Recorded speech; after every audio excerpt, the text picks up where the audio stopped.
Hello and welcome to this week's QTV, and we have got another great show lined up for you today.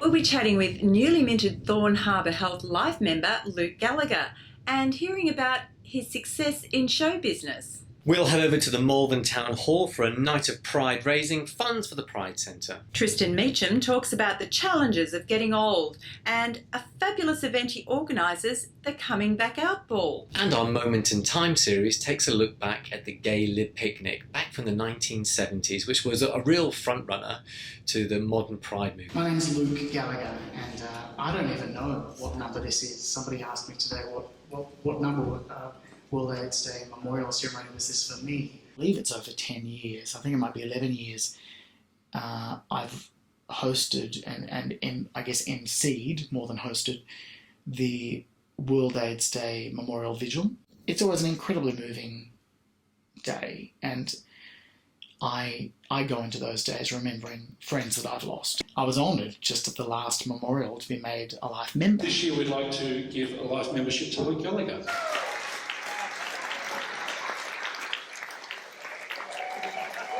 It was a real honour because there've been such incredible people that have given far more than I have to that amazing organisation. Regrets, I've had a few, but then again, to you to mention. In school, I was always a singer and a performer. Music was a big part of our lives. We always had music playing, and I loved to sing. I was a singer and joined a choir at a young age. My first real experience in performing was at the church, singing at Mass. And then I got the role of Jesus in a school passion play musical and loved it, absolutely loved the experience of being on stage.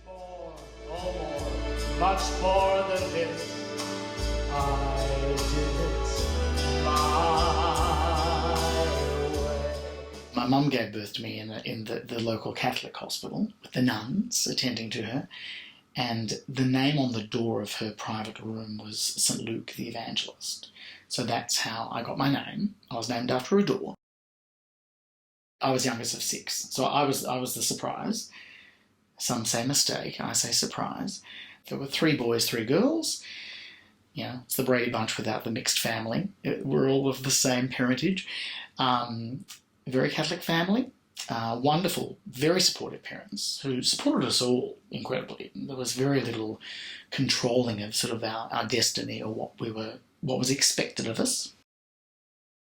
Growing up, I have a very vivid memory of Dad arriving home 3 or 4 nights of the week. He'd be out visiting farms, and always the smell of dung and manure on his clothing and on his boots. My dad was a stock and station agent, we called it back in the day. So he was an auctioneer, and he was an incredibly hard-working man. And my mum did the books for his business. Dad was a very well-respected member of that real estate and livestock community in Bendigo. He was the president of their union and their, organisation at a local level, and that was for most of central Victoria. A very committed, community-minded person, and was a member of Rotary. And they were, both of them, my parents were very involved in our local Catholic church. We used to be sort of nicknamed the Von Gallagher family singers because we all sang, and my 2 brothers played the guitar and my sister played the piano, and one of my brothers then learned the piano, and my dad played the piano, and my mum sang, and we all sang at Mass, and Mum and Dad led the singing at Mass. They were the music team most Sundays. And so I then ended up, running youth groups and doing the singing at Mass as well, and running youth masses and all that sort of stuff, and got very involved in that sort of part of the Catholic Church at a young age, up until I guess probably late high school years. I went to America as an exchange student with Rotary, and I went to a very small town in upstate New York, and they had a really amazing music program and theatre program at the school. And so from the minute I arrived, they put me in the school musical, Guys and Dolls, and I joined their choir and really developed a lot of skills in terms of learning how to read music and stuff like that in that year. But it was also an amazing opportunity to see more theatre. I saw touring shows that were coming from New York, and I went to New York City and saw shows on Broadway and opted to study drama and dance at university. Almost a full house. Are there any seats spare if anyone did want to get a seat? There's one over here. There is one seat over here if anyone would like to come and take a seat. It's over near the door. You're more than welcome. Thank you. I never really thought I was gay as a young person and as a kid, and even into my teenage years. I was so scared of that. I was very fearful of the word gay and what that meant. And I didn't identify in any way. I knew that I was hiding what I perceived to be something that would be humiliating, or that personality type wouldn't necessarily be welcomed by my religion or friends or adults that I feared might judge me for what I was rather than who I was. When I was studying, I'd moved to Melbourne, so I would have been 17. I think it was I would have been 18. I went to a club in St Kilda, which was behind the old palace, next to the Palais, called Baseline, and it was a Saturday night dance club. I remember being on the dance floor, and it was being really filled with smoke, and no one could see. And this guy just connected with me eyes wide, and I sort of kept trying to avoid it.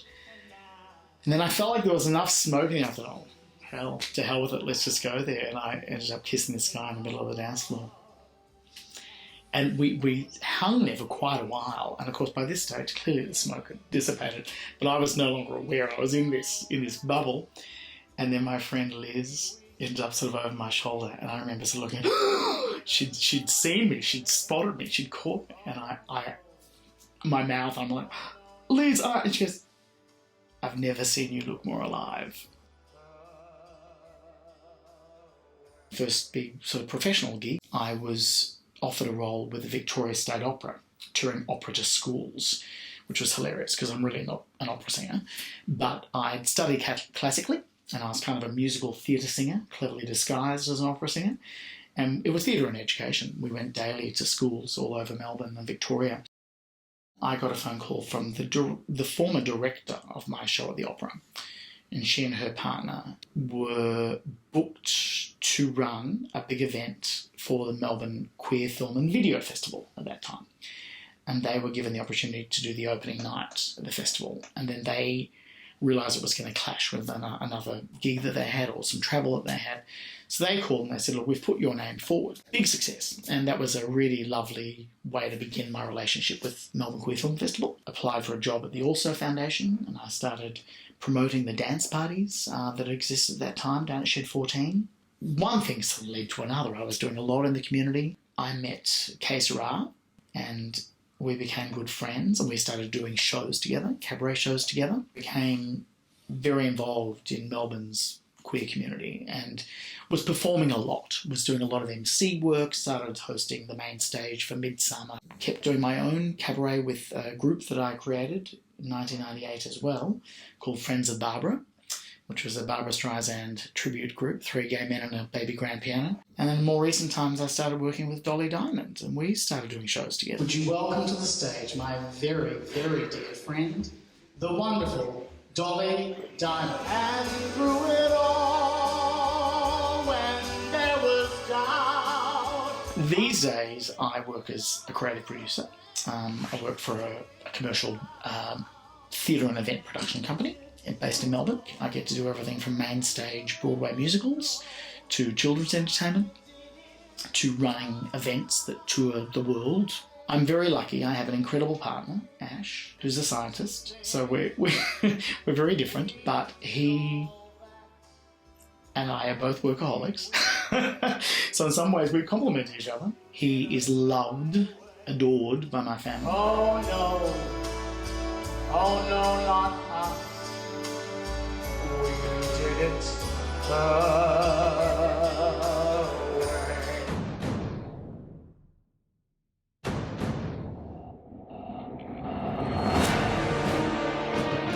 Coming up now is the Night of Pride evening.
Welcome is worship, the Mayor, Councillor Steve Stephanopoulos.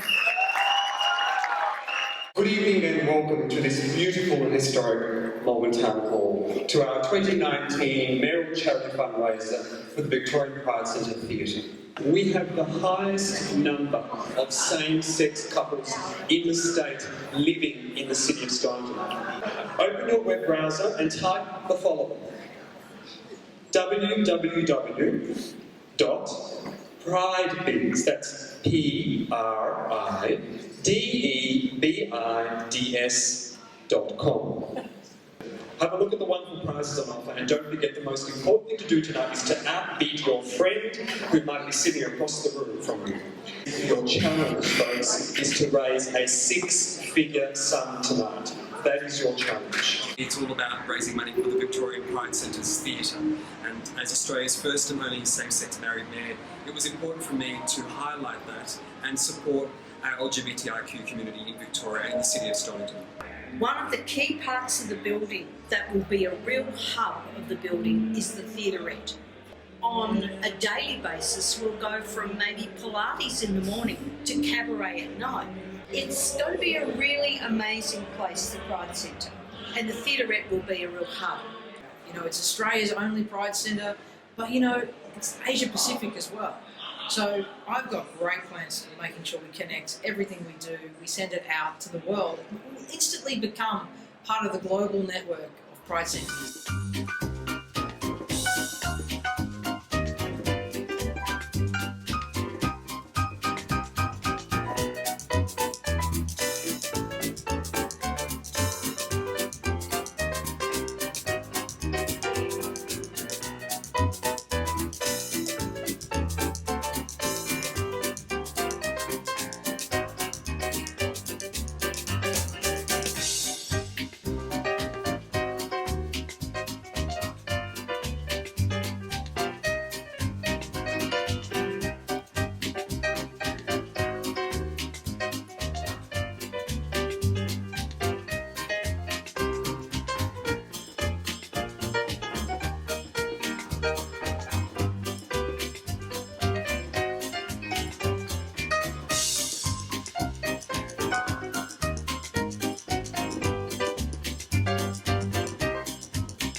Next up, we've got Tristan Meecham talking about the Coming Out Ball on Joy 94.9 Saturday Magazine.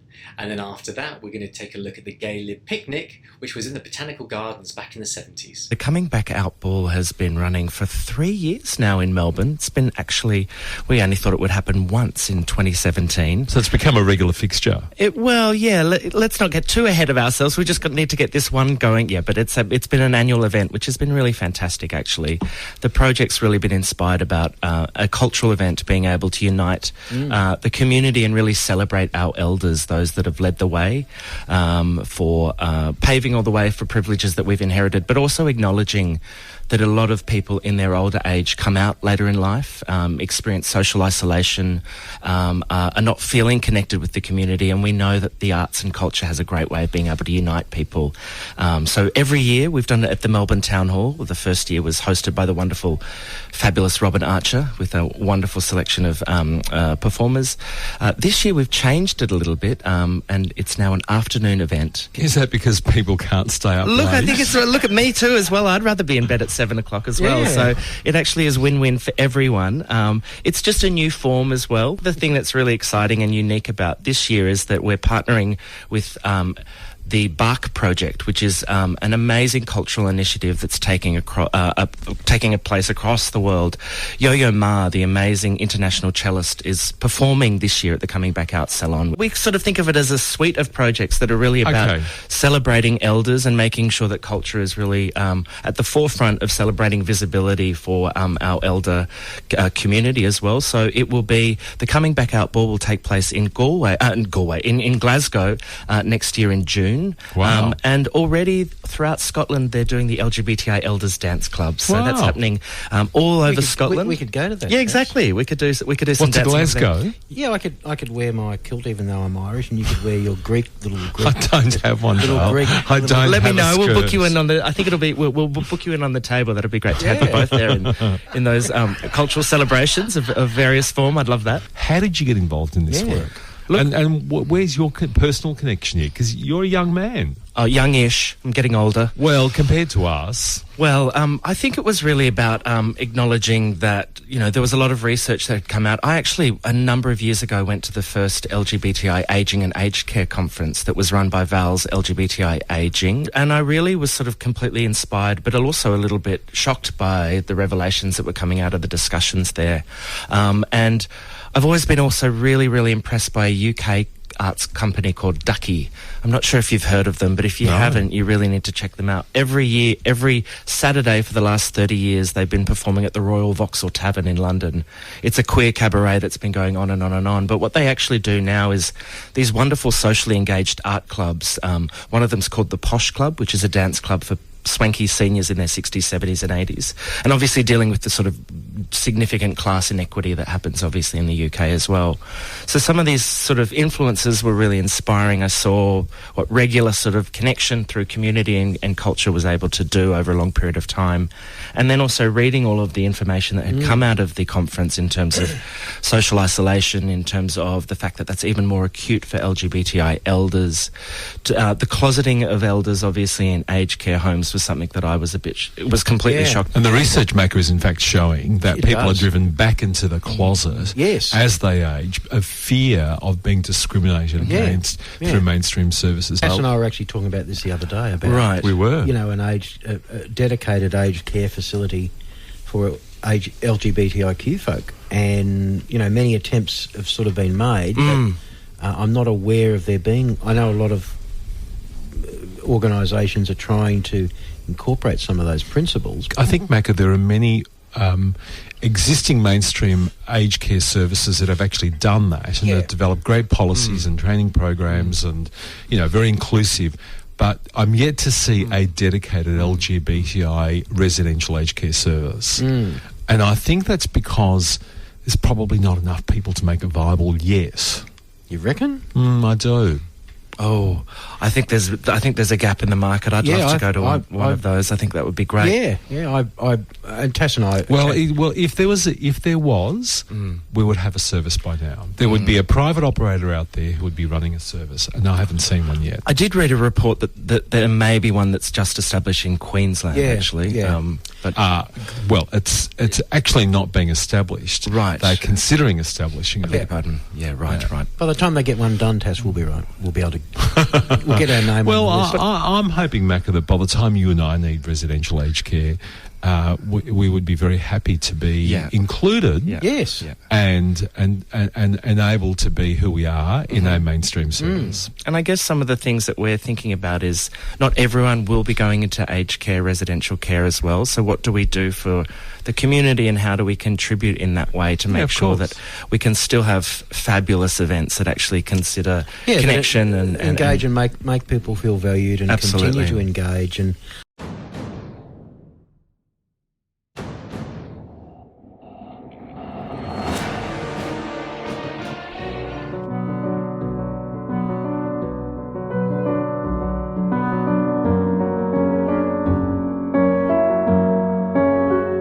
In the early 1970s, gay people began to speak for themselves, which was something very new, insisting as part of that process that everything had to change, laws and attitudes.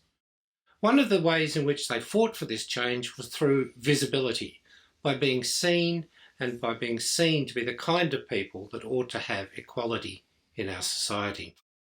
This meant that the early demonstrations tended to be celebratory rather than angry. In December 1972, Melbourne's gays held their first demonstration in what's now the old city square, marching through the streets, chanting and singing and having a generally good time.